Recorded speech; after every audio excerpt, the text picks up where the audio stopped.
Do you know the difference between having your hearing screened and having a more comprehensive evaluation of your ear and hearing by a doctor of audiology? Physicians Hearing Services offers a wide variety of hearing instruments featuring the latest technology.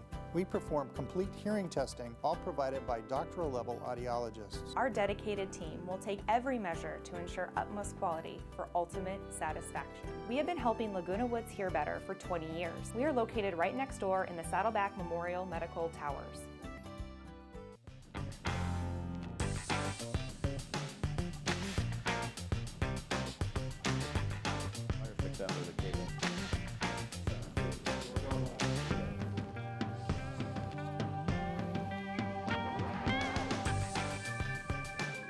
We welcome you back to the program, and of course, all our senses are very important. And as we age, we sometimes find that our senses maybe need a little bit of assistance. Well, our next guest is an expert in helping us to hear better. Dr. John Coleman is with us today.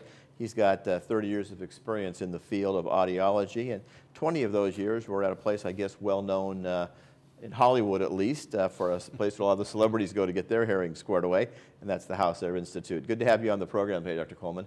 Good morning, Rob. Good morning. Nice to be so here. Let's talk a little bit about hearing loss. I know we all feel as we age, we probably lose some level of hearing. But you've said there's some recent research that actually shows it has an impact broader than just our hearing loss, has other impacts on our life. Sure. Most people don't really think of it, but if you don't hear well, it starts to isolate you. It's not really good for your cognitive activity.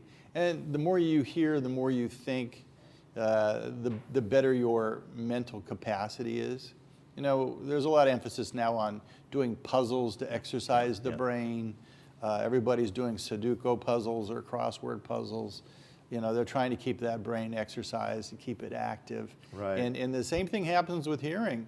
You've got to keep stimulating those parts of your brain that deal with sound and words and communication just to keep it active. And obviously part of that is communicating with our friends and family members and sharing information and ideas. And of course, this is a good year for that with the political discussions going on, lots of things to debate about. So certainly we all want to be part of those discussions. If you don't hear as well, you may totally misunderstand what's being discussed and not be a part of the conversation. Be at a loss, I guess, for what's going on. Right. You know, there's two strategies when you don't hear. One, you can smile and nod, even though it could be a real big mistake. Or you can just answer the wrong thing and people think that you're maybe not too sharp anymore. But you do have to really communicate to keep your life rich. You know, it's important to talk to your family, your significant other, your social group. Being involved with ideas and with other people really is good for us. Right, right. Well, that's certainly important indeed. I know that we hear more and more today about hearing aids getting smaller and more efficient and more tunable, but still a lot of people kind of resist. They go, well, you know, it's just part of the aging process, and I'll just turn the TV up a little bit louder. I've got, you know, the 8 speakers in my car. I'll just crank that up a little bit more, and we sort of compensate for that. But my understanding is you feel that really waiting too long is also a problem to get some hearing assistance. Your point's well taken. The longer you wait, the harder it is. You know, as people's hearing drops, what they don't realize is that they're not hearing things for quite a while. When we allow them to hear better again, all of a sudden it can be a little bit of a shock to their system. You know, they'll complain about the sound of the wind in the trees, the birds, the car traffic, the sound of running water at home. So the sooner we get sound in there and get an individual accustomed to it, the more comfortable it is, the easier the process it is. Are you finding in your work these days, and you've been in the field for 30 years, that people are just losing hearing or having hearing decreased by the aging process, or are there other environmental or lifestyle factors that have been impacting our hearing loss? Well, you know, most people seem to just chalk hearing loss up to aging. I'm just getting older. But in fact, we really look at it a little differently. One current generation that's older, many of them had a lot of exposure in World War II and Korea. And so there's a lot of military noise, but also there was a lot of industrial noise. You know, everyone that worked in a defense factory or some type of a war effort factory, a shipyard, a machining, office or company, those people all also had a lot of industrial noise. Also, growing up on a farm was very noisy in the old days. Noisy tractors, a lot of gun shooting. Then there's also a generation that was real involved in hot rods, cars, loud motorcycles. So all that does damage to your ears. But there's a couple of other things that are big factors. I think we recognize that genetics and family history is a bigger player than just getting old. There are a number of individuals when they get older are still in great shape and have terrific hearing. But there are others for whom their hearing is starting to drop and is actually dropping at a fairly significant rate. And more often than not, there's a genetic component to that.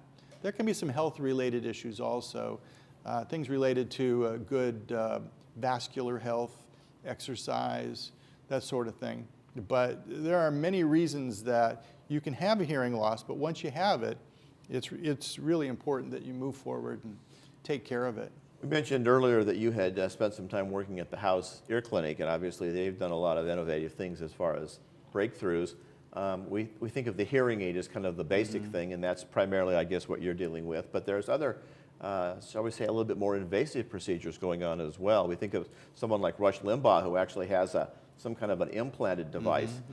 We hear about cochlear implants, these kinds of things. So hearing is, the treatment of hearing disorders has gotten a lot more scientific and a lot more involved, I guess, over the last few years. I like the word robust. You know, I was lucky. I've done this for a long time, but I, very early in my career, was able to get a position at House Ear Clinic, and it was the most terrific thing that ever happened to me. I was there for 20 years, but I was also influenced heavily by some absolute geniuses in the hearing world. Dr. Howard House was, I would proudly say, one of my main mentors. And the things that he did for hearing loss, invented a number of hearing surgeries, but also was very, very influential in just getting the word out about hearing care. And I know for many years, he would also come and give presentations here in Laguna Woods. He was probably here once a year, and this is just very well known. He had a brother named William House, who was another genius, a different kind of genius, who really invented the cochlear implant, in my view. And so when I first got there, although I wasn't personally involved in the cochlear implant research team, we were all around it. We worked with those people and worked with the ideas all the time.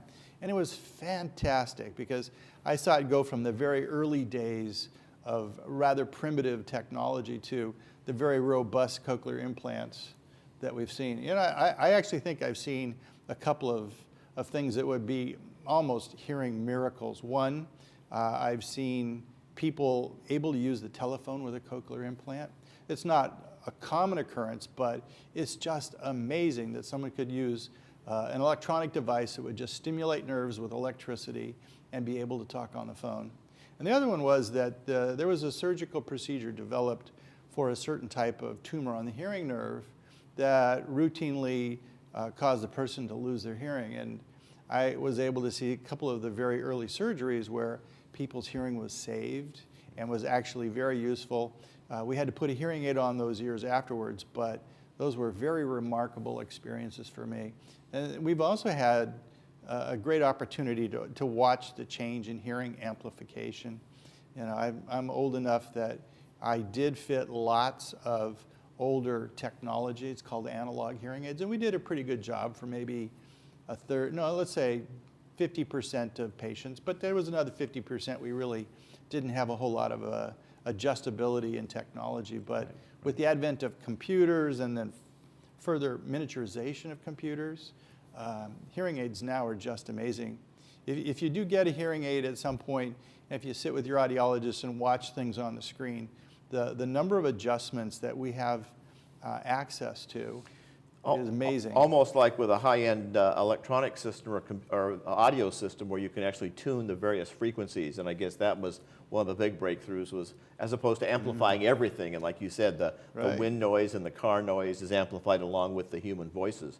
So the tunability, I know, is a big factor as well. It's a big factor, but we actually can tune the different responses for different loudness levels that you're listening to. You know, in a recording studio, they just adjust different frequencies, different pitches, and put some boost places. But in contemporary computer-based hearing aids, the hearing aids automatically self-regulate. They turn themselves up, they turn themselves down, and we have to set how much boost for soft speech, how much boost for very loud speech, tell the hearing aid to do some things when it's in a very noisy environment or if there's some routine background noise behind them. So hearing aids do a lot. They automatically will try to keep hearing comfortable. There's often programs where you can hit a button and change the settings for maybe a bridge game or watching television or just day-to-day living with your spouse or your significant other. Right.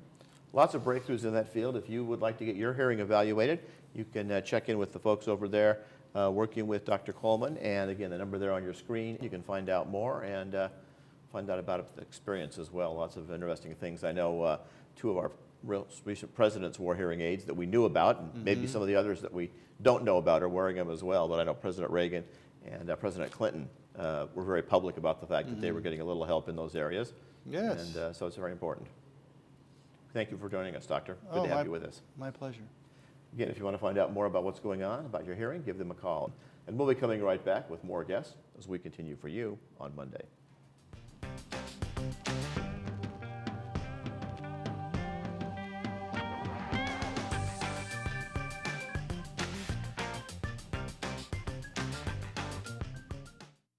Do you know the difference between having your hearing screened and having a more comprehensive evaluation of your ear and hearing by a doctor of audiology? Physicians Hearing Services offers a wide variety of hearing instruments featuring the latest technology. We perform complete hearing testing, all provided by doctoral level audiologists. Our dedicated team will take every measure to ensure utmost quality for ultimate satisfaction. We have been helping Laguna Woods hear better for 20 years. We are located right next door in the Saddleback Memorial Medical Towers.